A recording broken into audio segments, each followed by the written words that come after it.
ॐ नमो वासुदेवाय। अथ पञ्चमोऽध्याय। अर्जुन उवाच सन्न्यासं कर्मणा कृष्ण पुनर्योगं च संससि यच्छेयतयोरेकं तन्मे ब्रूहि सुनिश्चितम्। अर्जुन ने कहा, हे कृष्ण, कभी आप संन्यास माध्यम सर्वस्व का न्यास ज्ञान योग से कर्म करने की और कभी निष्काम माध्यम से कर्म करने निष्काम कर्म योग की प्रशंसा करते हैं। इन दोनों में से एक जो आपके द्वारा निश्चित किया हुआ हो और जो परम कल्याणकारी हो, इसे मेरे लिए कहिए। श्री भगवानुवाच संन्यास कर्मयोगस्य निःश्रेयसकरावुभौ तयोस्तु कर्म संन्यासात् कर्मयोगो विशिष्यते।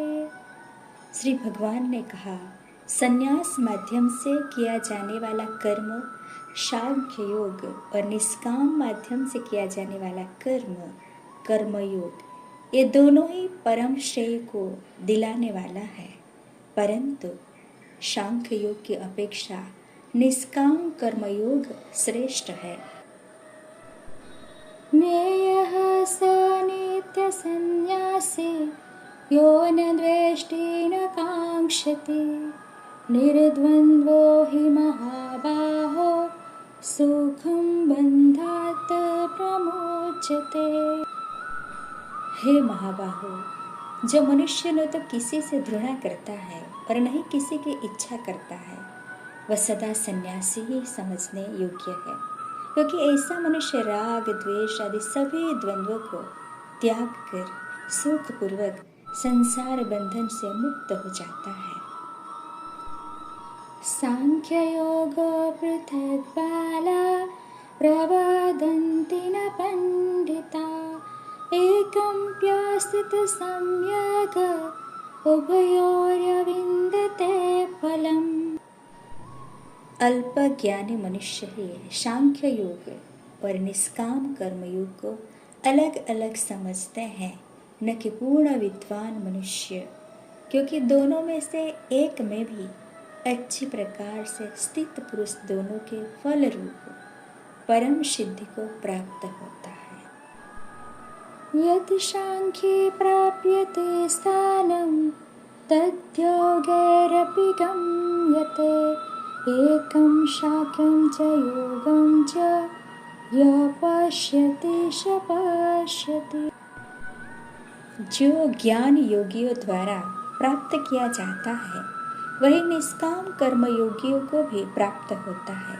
इसलिए जो मनुष्य सांख्य योग और निष्काम कर्म योग दोनों को फल की दृष्टि से एक देखता है, वही वास्तविक सत्य को देख पाता है। संन्यासस्तु महाबाहो दुःखम् आप्तुं योगत योगयुक्तो मुनिर्ब्रह्म न चिरेणाधिगच्छति। हे महाबाहो, निष्काम कर्मयोग भक्ति योग के आचरण के बिना सर्वस्व का त्याग दुख का कारण होता है और भगवान के किसी भी एक स्वरूप को मन में धारण करने वाला निष्काम कर्मयोगी पर ब्रह्म परमात्मा को शीघ्र ही प्राप्त हो जाता है। योगयुक्तो विशुद्धात्मा विजितात्मा जितेन्द्रिय सर्वभूतात्मा भूतात्मा कुर्वन्नपि न लिप्यते। कर्मयोगी इंद्रियों पर विजय प्राप्त करने वाला होता है और सभी प्राणियों की आत्मा का मूल स्रोत परमात्मा में निष्काम भाव से मन को स्थिर करके कर्म करता हुआ भी कभी कर्म से लिप्त नहीं होता।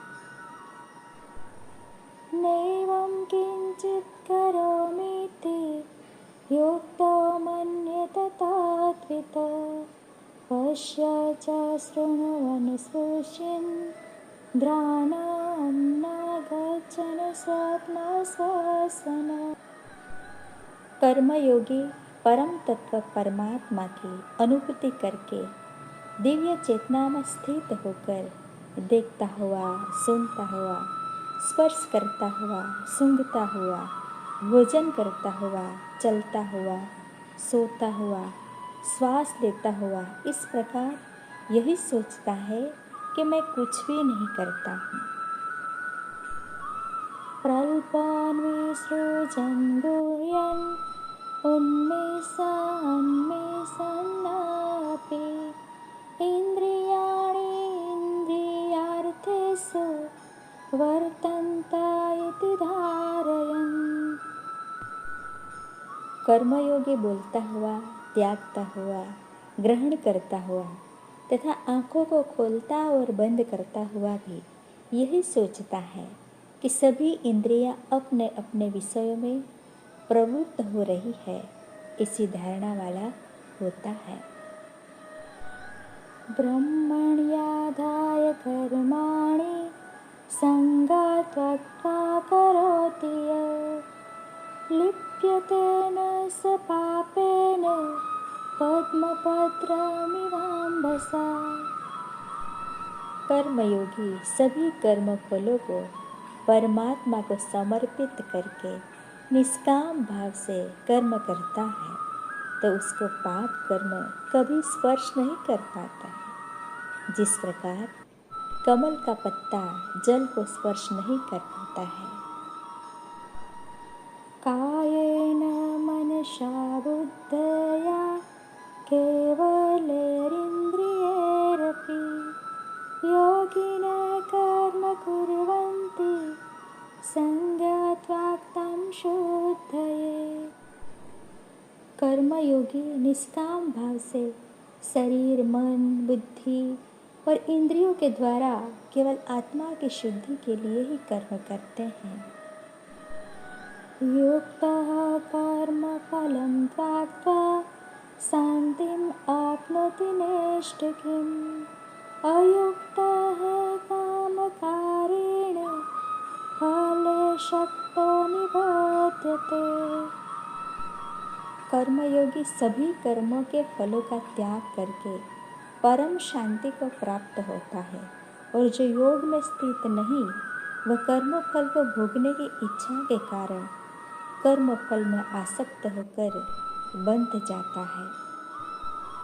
सर्वकर्माणि मनसा सन्न्यस्यास्ते सुखं वसि नवद्वारे पुरे देहि नैव कुर्वन् कार्यम्। शरीर में स्थित जीवात्मा मन से समस्त कर्मों का परित्याग करके वह न तो कुछ करता है और न ही कुछ करवाता है। तब वह 9 द्वारों वाले नगर स्थूल शरीर में आनंद पूर्वक आत्मस्वरूप में स्थित रहता है। न कर्तृत्वं न कर्माणि लोकस्य सृजति प्रभु न कर्मफलसंयोगं स्वभावस्तु प्रवर्तते।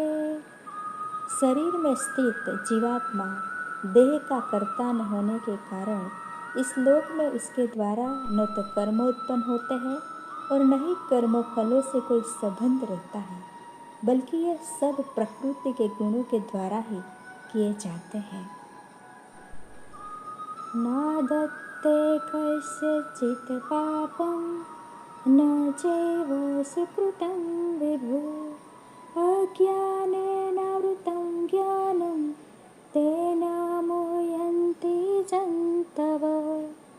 शरीर में स्थित परमात्मा न तो किसी के पाप कर्मों को और न ही किसी के पुण्य कर्मों को ग्रहण करता है, किंतु जीवात्मा मोह से ग्रसित होने के कारण परमात्मा जीव के वास्तविक ज्ञान को आच्छादित किए रहता है। ज्ञानेन तु तद् ज्ञानं येषां नासितम् आत्मनः तेषामादितवज्ञानं प्रकाशयति तत्परम्। किंतु जब मनुष्य का अज्ञान तत्वज्ञान परमात्मा का ज्ञान द्वारा नष्ट हो जाता है, तब उसके ज्ञान के दिव्य प्रकाश से उसी प्रकार परम तत्व परमात्मा प्रकट हो जाते हैं। जिस प्रकार सूर्य के प्रकाश से संसार की सभी वस्तुएं प्रकट हो जाती है,